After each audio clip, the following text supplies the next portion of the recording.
இது இயேசுவே உமக்காக வேத தியானம். இந்த நாள் வேத தியானத்தில் நாம் ஏசாவினுடைய குடும்பத்தை குறித்து நாம் இந்த நாளிலே தியானிக்கலாம். பிரியமான கர்த்தருடைய பிள்ளைகளே, கடந்த தியானத்திலே நாம் ஆபிரகாமுடைய குடும்பத்தை குறித்து நாம் தியானித்தோம்.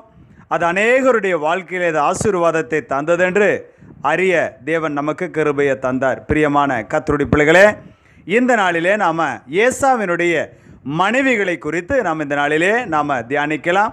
நம்முடைய தேவனாகிய கர்த்தர் நம்மை ஒவ்வொருவரையும் ஆசீர்வதிப்பாராக. முதலாவதாக எத்தியனான பெயோரியனுடைய குமாரத்தி யூதித் என்று சொல்லி ஆதியாகமத்தின் புஸ்தகம் 26ஆம் அதிகாரம் 34வது வசனத்திலே யூதித்தை குறித்து எழுதப்பட்டிருக்கிறது.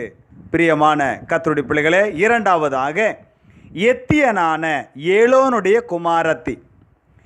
இந்த ஏலோனுடைய குமாரத்திகள் 2 பேர். முதலாவதாக பஸ்மாத் என்று சொல்லி பார்க்கிறோம். இந்த பஸ்மாத்தை குறித்து ஆதியாகமத்தின் புஸ்தகம் 26ஆம் அதிகாரம் 34வது வசனத்திலும் இரண்டாவதாக ஆதாள் என்று சொல்லி பார்க்கிறோம். அந்த ஆதாளை குறித்து ஆதியாகமத்தின் புஸ்தகம் 36ஆம் அதிகாரம் 2வது வசனத்திலும் 10வது வசனத்திலும் எழுதப்பட்டிருக்கிறது. மூன்றாவதாக ஏவியனாகிய சிபியோன் அல்லது சிபியோனின் பேத்தி என்று எழுதப்பட்டிருக்கிறது. ஆனாக்கின் குமாரத்தி என்று ஆதியாகமத்தின் புஸ்தகம் 36ஆம் அதிகாரம் 5வது வசனத்திலும் 14வது வசனத்திலும் 24வது வசனத்திலும் எழுதப்பட்டிருக்கிறது. அதாவது அகோலிபமால் என்று எழுதப்பட்டிருக்கிறது. இந்த ஏவியனாகிய ஆனாக்கின் குமாரத்தி அகோலிபமால் என்று எழுதப்பட்டிருக்கிறது. இவளை குறித்து ஆதியாகமத்தின் புஸ்தகம் 36ஆம் அதிகாரம் 2வது வசனத்திலும் 18வது வசனத்திலும் எழுதப்பட்டிருக்கிறது. நான்காவதாக இஸ்மவேலின் குமாரத்தி, இஸ்மவேலின் மகன் நெபயோத்தின் சகோதரி. அதாவது இஸ்மவேலினுடைய குமாரத்திகள் 2 பேர் இங்கே குறிப்பிடப்பட்டிருக்கிறது. அதிலே முதலாவதாக பஸ்மாத் என்று எழுதப்பட்டிருக்கிறது. அதில் ஆதியாகமத்தின் புஸ்தகம் 36ஆம் அதிகாரம் 3வது வசனத்திலே இவளை குறித்து எழுதப்பட்டிருக்கிறது. இரண்டாவதாக மகளாத் என்று எழுதப்பட்டிருக்கிறது. இந்த மகளாத்தை குறித்து ஆதியாகமத்தின் புஸ்தகம் 28ஆம் அதிகாரம் 9வது வசனத்திலே இவளை குறித்து எழுதப்பட்டிருக்கிறது. மொத்தம் 6 மனைவிகளை குறித்து, ஏசாவினுடைய மனைவிகளை குறித்து இந்த இடத்திலே எழுதப்பட்டிருக்கிறது. பிரியமான கர்த்தருடைய பிள்ளைகளே, எத்தியனாகிய யார் இந்த எத்தியன், ஏவியன், இஸ்மவேல் என்று சொல்லி பார்க்கிற வேளையில் ஸ்தோத்திரம், அதாவது கெத்தியர் அல்லது எத்தியர் என்று எழுதப்பட்டிருக்கிறது.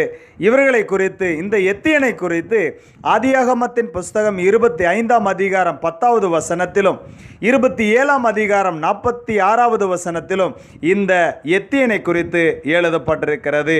பிரியமான கர்த்தருடைய பிள்ளைகளே, அடுத்ததாக இரண்டாவது ஈவியர் அல்லது ஏவியர் என்று எழுதப்பட்டிருக்கிறது. இவனை குறித்து யோசுவா 11ஆம் அதிகாரம் 3வது வசனத்திலே எழுதப்பட்டிருக்கிறது. அதை தான் ஏவியர் என்று சொல்லி எழுதப்பட்டிருக்கிறது. பிரியமான கர்த்தருடைய பிள்ளைகளே, அடுத்ததாக இவர்கள் யாருடைய கோத்திரத்தில் வருகிறார்கள் என்று சொன்னால் நோவாவினுடைய மகன்தான் காம் என்று சொல்லி பார்க்கிறோம். அந்த காமினுடைய ஸ்தோத்திரம் மகன்தான் கானான்.